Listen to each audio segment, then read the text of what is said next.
So 2 years ago, almost to the day, my nephew said there's some black walnut out here on the farm. If you'd like it, you can have it. It's a trimming off a really big black walnut tree. So of course I went out and I got it. And there were some smaller branches, but I took everything. So I have a number of pieces that size. I think they'll make nice spindle turnings. This was a crotch piece off of the big branch, and it had a rotted area right there, and there's still some of it. So the only thing I've done pretty much is to cut that off. I'm going to go through the process of how I decided to set this up and why. So this is relatively flat, and this side, it isn't. It dips down.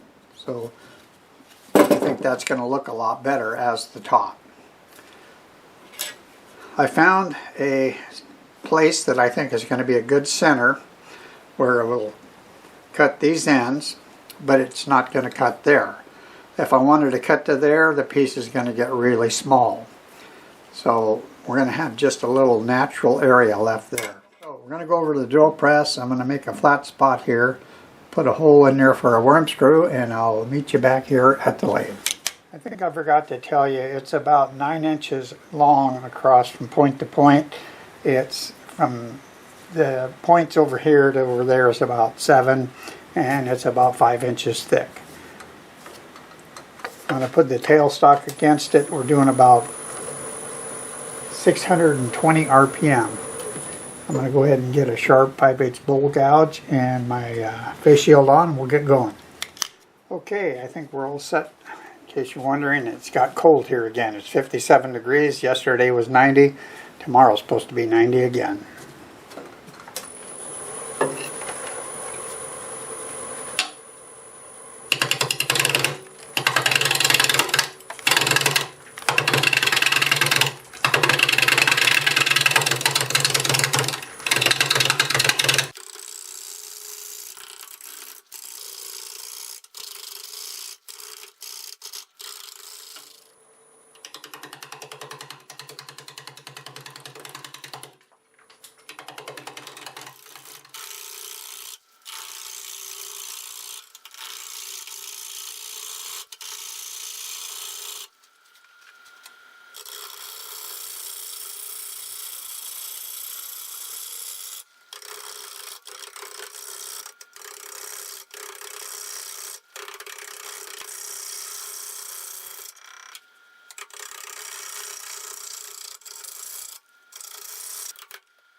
You're a pile of sawdust mess. Did you hear that? Well, I'm back. I had to stop laughing after that one. Okay, I like that, but I think it's gotta go. Might be a little tad bit left, but I doubt it.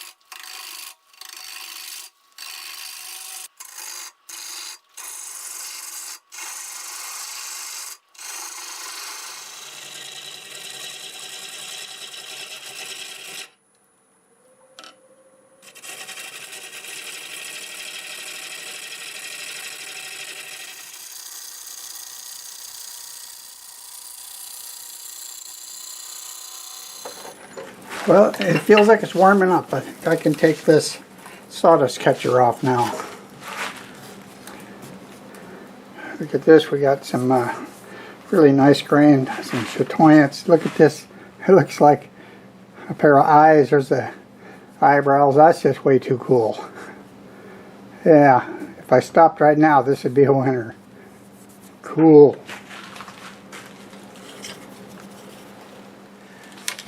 Well, I stopped, I looked this over, I've kind of made a decision. I really like the looks of this area that was under the bark. It's just really cool looking.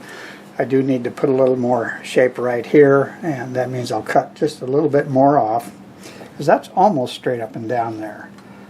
So I'm switching to a 1/2 inch because, well, I like it when I'm kind of refining the finish. It does a good job. I don't have big clunks that I have to take off, and that's why I like using the 5/8, although you can do a good finish cut with a 5/8. But the bar is so much stockier here, it's not beating me up so much. It's good for my hand, it's good for my whole body. See if we can turn it up a little bit. Yeah, I got 700 RPM.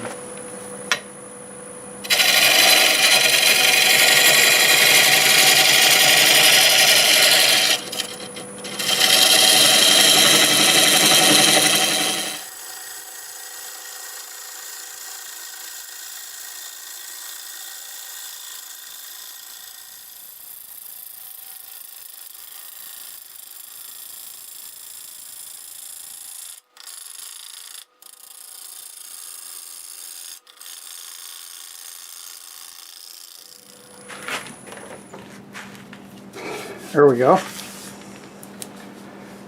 Still got my cat eyes there. Okay, I pulled the tailstock out of the way to get this flattened and finish this tenon out.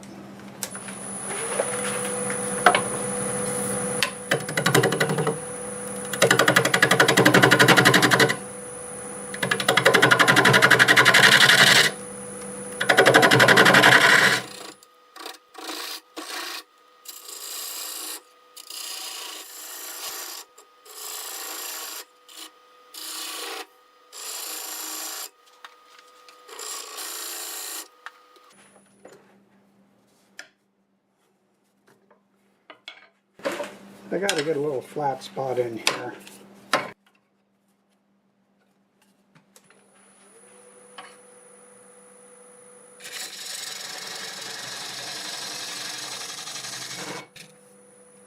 So I'm pretty happy with this shape that I have here, and I like this okay. I think it's going to work out. It's pretty smooth, but I think I'll go over it with the negative rake scraper. I just started looking at this really good, and it's got some cool looking features going on there that looks like it could have been spaltine, and just a nice looking piece of wood.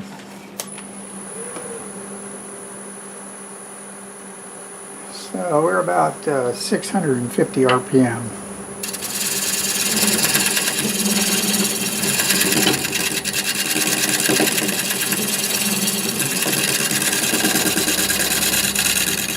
Alright, time to do some sanding, and this could have been really easy, but I left a lot of airspace here. So I'll hold the piece, I'll sand these areas like that, then I'll run the lathe in reverse at about 450.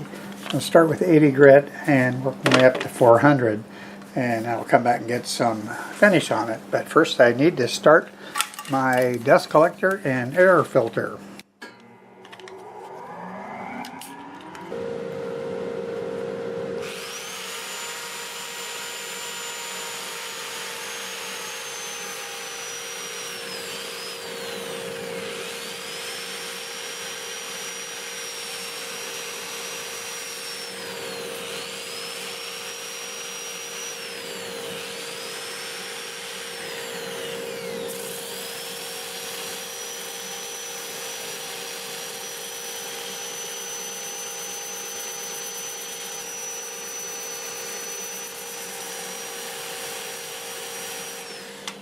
Well, it's that time. Get to see the first coat of finish go on.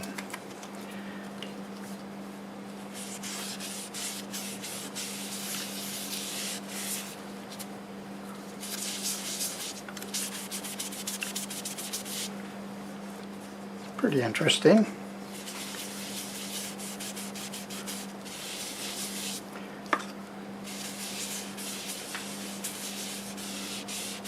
Oh yeah. Real nice green there.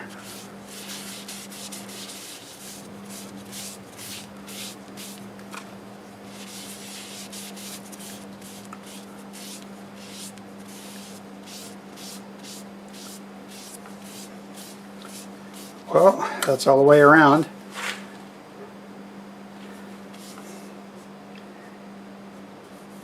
I might put a little bit right here, but I do have some flaky bark to get off of that surface, so I don't want to get carried away with putting it on this, but I just can't stand it. I want to see what it looks like. Yeah, it's real ripply. It's kind of cool. Alright, let me get a couple coats. This is shellac-based sanding sealer. I'm going to get a couple coats on it. I am not quite sure what I'll use for the final finish until I get to the other side. So I'll see you when we have the sanding sealer on here and flipped around. Alright, it's the next day. I've got it flipped around and kind of been staring at this thing, trying to figure out what it's going to end up looking like. As I get over here and it just drops off. So we're not going to be cutting anything in here for a long time. I'll develop my wall up here, and then there's another low spot. So I can't tell you exactly what it's going to look like, but I think this is going to be pretty cool looking. So I'm going to start with a 1/2 inch bowl gouge, and I'll start farther in and work my way out. Doing about 640 RPM.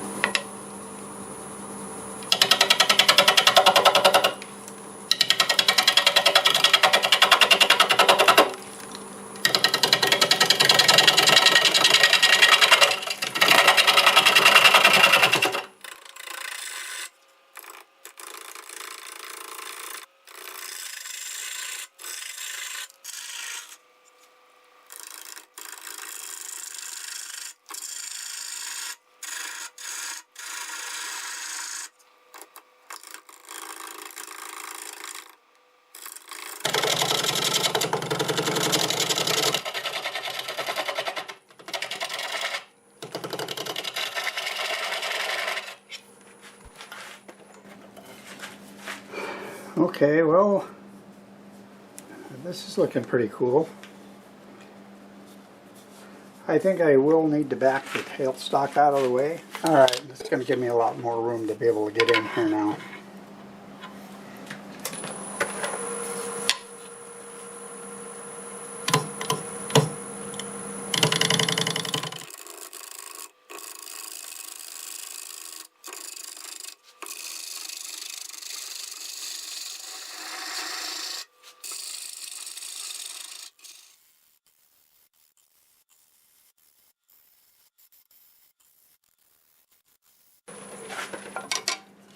So it's getting quite a bit easier because I have contact all the way around to here. So that becomes much easier.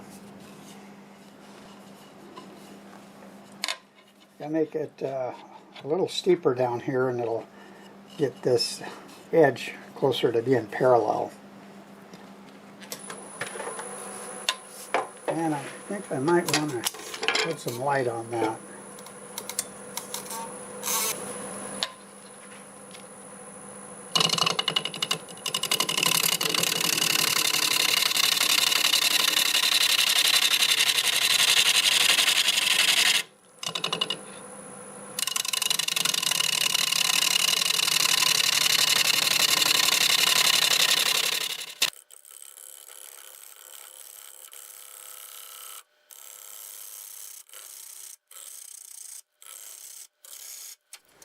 Alright, so this is about the high point here, and this is the low point, so I am getting pretty close to getting that so I can make it the same all the way around. I think that's what we're going to work on, and then we'll remove the rest of the metal.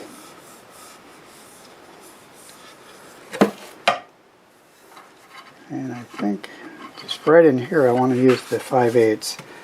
It's not really cutting very well there.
almost down to the bottom.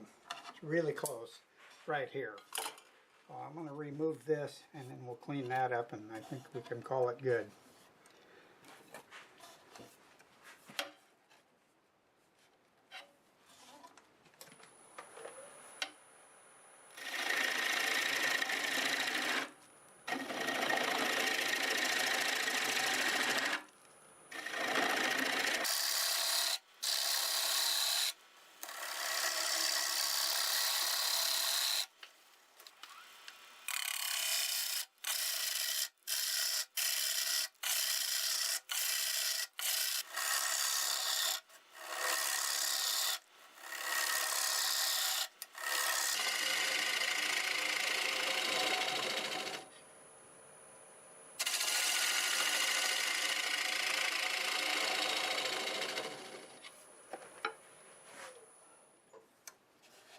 Okay, I think that's it.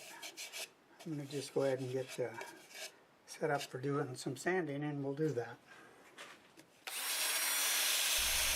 I'm using a nylon brush here because I don't want to remove any of that ripple in the wood.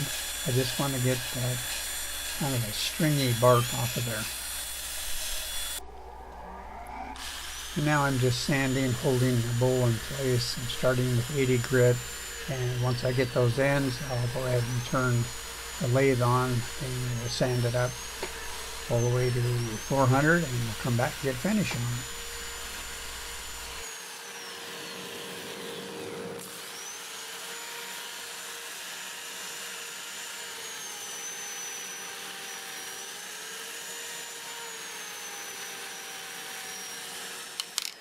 I spent quite a bit of time getting this sanded up. It wasn't that it was hard to sand, but I couldn't really sand it spinning very well in these areas. I did put some denatured alcohol on it, and it's absolutely beautiful. I'm afraid I'm going to have to make you wait until we're finished because this is just totally amazing. I'll give you one little peek and that's it. Stick around, it's going to be worth it.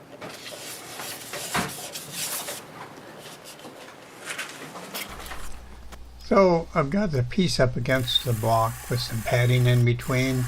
I'm just removing that tenon. I'll get it most of the way off, cut the nub off, and get it sanded up, and I'll come back and show you what we have.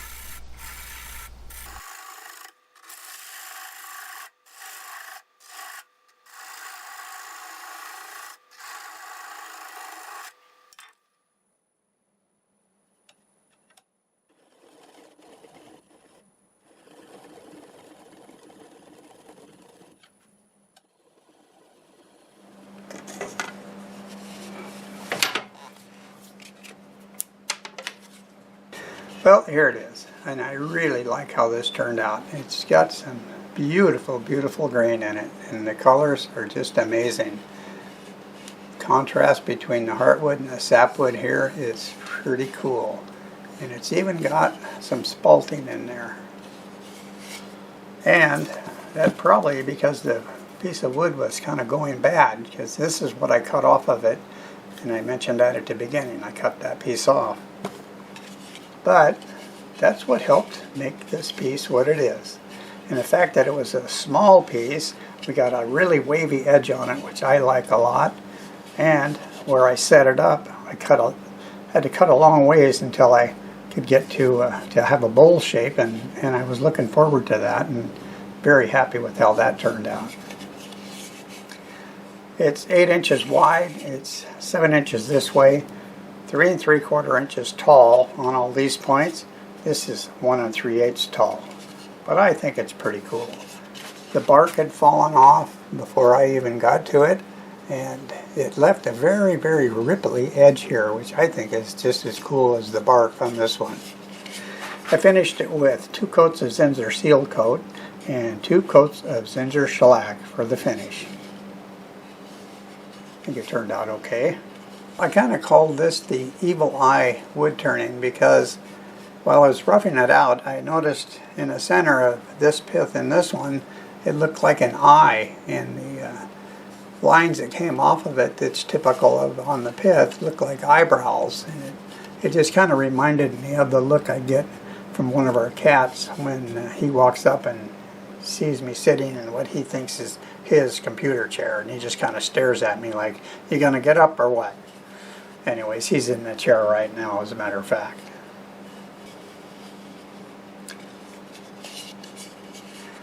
Special thanks to my nephew Warren and the Peachy Pig Farm for giving me this wood. And if you stick around to the end to see the pictures, there's a picture in there of what greeted me when I drove up the driveway to get into the farm. So be sure to stick around to see that, because it's pretty amazing. I know I sure had a lot of fun making this, and I sure hope you enjoyed the video. This piece was destined to be firewood, so I'm sure glad I brought it home with me. If you enjoyed the video, please give it a thumbs up and leave me a comment. Oh, and here's the pig that greeted me when I drove up the driveway. I don't know what the pig's name is, but he sure was a big one. If you're not subscribed, please consider doing so. If you are, as always, thank you very much. So, till the next time, I'll see you later.